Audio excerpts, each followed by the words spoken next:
Урматтуу кыргызстандыктар, барыңыздарга салам алейкум демекмин.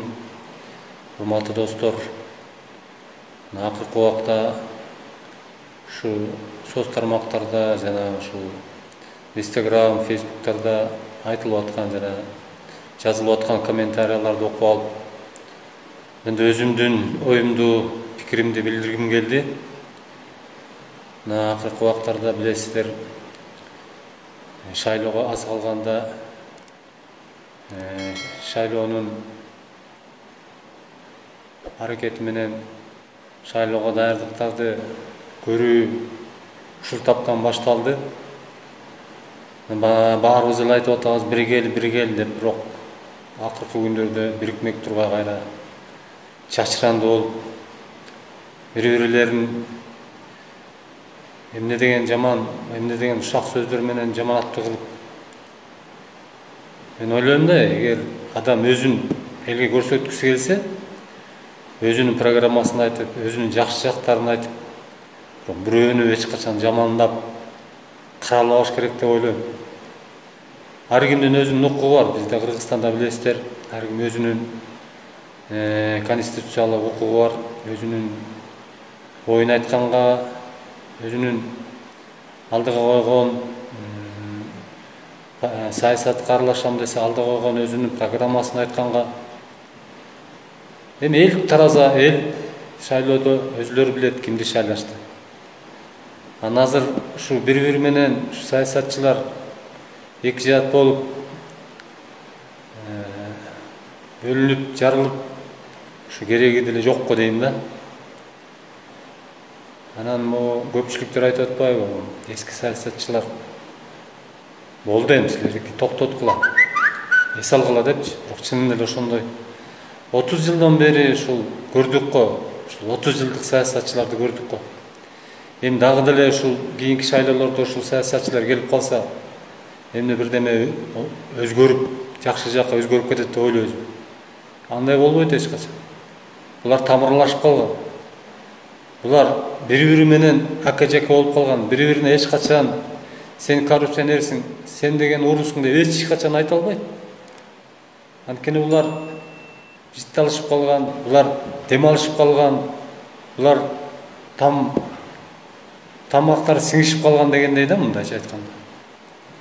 Ошондуктан жаш чыган, мына жаштардан чыгып келаткан жаш саясатчыларды, биздин мамлекетибизди өнүктүрөм деген жакшы программалар менен, жакшы дем менен чыгып кеткен балдарды колдошубуз керек. Мына ошондой жаштардын арасында, жаш демилгечилердин, жаш кыймылдардын арасында мына чоң казат кыймылын айткым келет. Мына Сыйынбек көйгөйлүү маселени көтөрүп чыкты. Коррупционерлерди бирин, экисин атады. Ал айтып атат, дагы 30 коррупционер бар. Ошону дагы айтабыз, аларды айтып чыгабыз деп. Убагы келгенде деп, мына өзү айтып чыкты. Ошол эле чоң казат кыймылынын лидери Максат Мамытканов дагы өзүнүн айтып берип аткан интервьюларында, берип аткан айтып берип аткан сөздөрүндөн угуп турсаңыз, абдан салаваттуу, абдан сабырдуу жигит экен. Бардыгын түшүндүрүп айтып атат. Бардыгын цифра менен, бардыгын факт менен көрсөтүп айтып берип атат. Мына ушундай балдарды колдошубуз керек го дейм.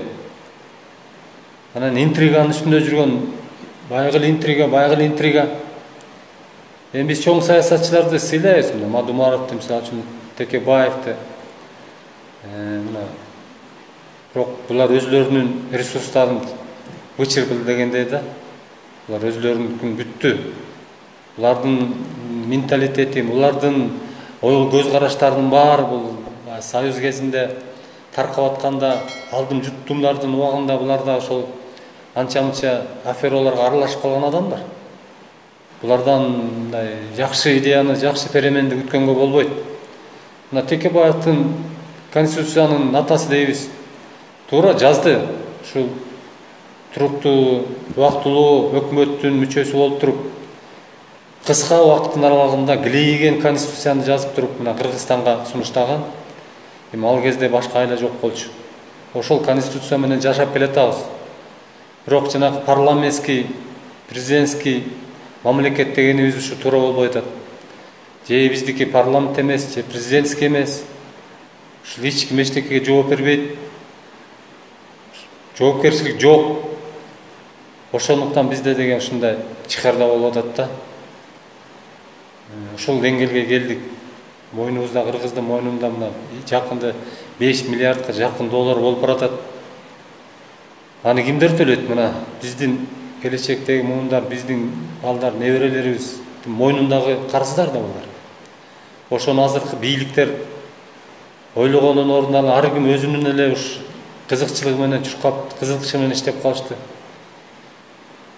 Бул кандай бул негизи эле туура эмес иште. Бул перемена жасаш керек. Реформа деп коебуз. Реформаны ким жасайт? Эрки күчтүү киши гана жасайт. Мына биздин президентибиз келди эле, урматтуу Сооронбай Шарипович. 3 жылдан бери бир реформаны жасайлы. Болгону бир реформа кылып атат, күч структурасын, особенно МВДны күчөтүп атат. Санын күчөтүп атат, аларга жакшынакай условия түзүп берип атат. Өзүнүн элинен ушул душман деле жок биздечи. Өзүбүздүн элибиз өзүбүзгө душман болуп атат.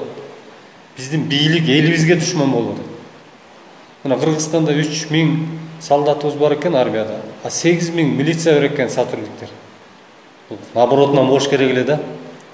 Биздин чек аралардын маселесин карагыла. Казактар тиги жактан кирип келип чек араларын коюп атат. Тажик менен Өзбекстан кирип келип мына басып алып атат. Биздин бийлик күчү жетпей атат ошолор менен сүйлөшкөнгө, ошолор менен четишип, тегерек столго отуруп, өзлөрүнүн мындайча айтканда позициясын айтып, өзлөрү ош жерден өзлөрү условияны коюш керек. Таш алып, мына чек арабызды коргоп жүрөт биздин жарандарыбыз.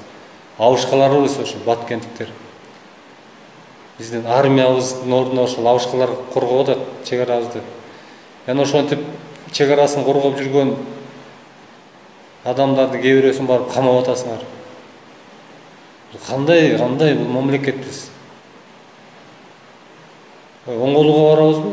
Укрепление дейбиз, мына губернатор менен областной УВДлардын эмне кереги бар? Ар бир райондо РОВД бар, ар бир райондо аким бар. Областной структураны жоюш керек. Эмне деген аппараттар бюджетке мындайча айтканда оордуун келтирип, бюджеттен акча алышып, экономия кылыш керек. Экономикага качан барабыз? Ушундай темп менен барышыбыз керек. Ырдал кыйын болуп атат. Мына ар кандай коронавирус деген оору келип, мына башаламан кылып салды. Кудайдын оорусун эчтеке кыла албайбызбы? Башка келип турган оору иштерди баарыбыз чогулуп чечишибиз керек, аракет кылышыбыз керек. Мына башка оору күч келгенде имандуулук ачылат экен. Көпчүлүк адамдар кайрымдуулук иштерин жасап, жетишпеген үйлөлөргө өзүнүн атынан тамак ашын берип атышты. Бирок 120 депутат ун чыккан жок ошентип. Азыр деле ун чыкпайлы. Шайлоо келатат, шайлоо келгенде акырын баштарын көтөрүп бапылдап чыгышты. Эми кандай кылабыз, туугандар? Ар бириңиздер ойлонуңуздар, комментарий жазып атканда окуп алып, кичине өкүнүчтүү да. Өкүнүчтүү, ушундай кайдыгер, ушундай бир Кыргызстандын келечегине ой жүгүртпөгөн, келечегин ойлобогон, эмне болсо ошо болсун деген бир маанай менен менин жердешим эле деп, бир жердеш үчүн эле ушул Кыргызстанга шек келтирүү сөздөрүн жазып, кээ бирлердин аброюна шек келтирген сөздөр жазып атасыңар. Бул уят нерсе. Ошону токтотолу, урматтуу достор. Мен чакырат элем силердичи. Колдон келсе чоң казат кыймылын колдогула. Жаш балдар бар атат, активный патриот балдар. Мына элдик кыймыл деп чыгып ататын элдин кыймылы бир чыгып шайлоого катышып көрөлүчү. Элдер колдойлу. Бир гана үмүт реформаны жасай турган чоң азат кыймыл экен. Мен буларга ишенем. Мен баарыңар чакырып кетет элем.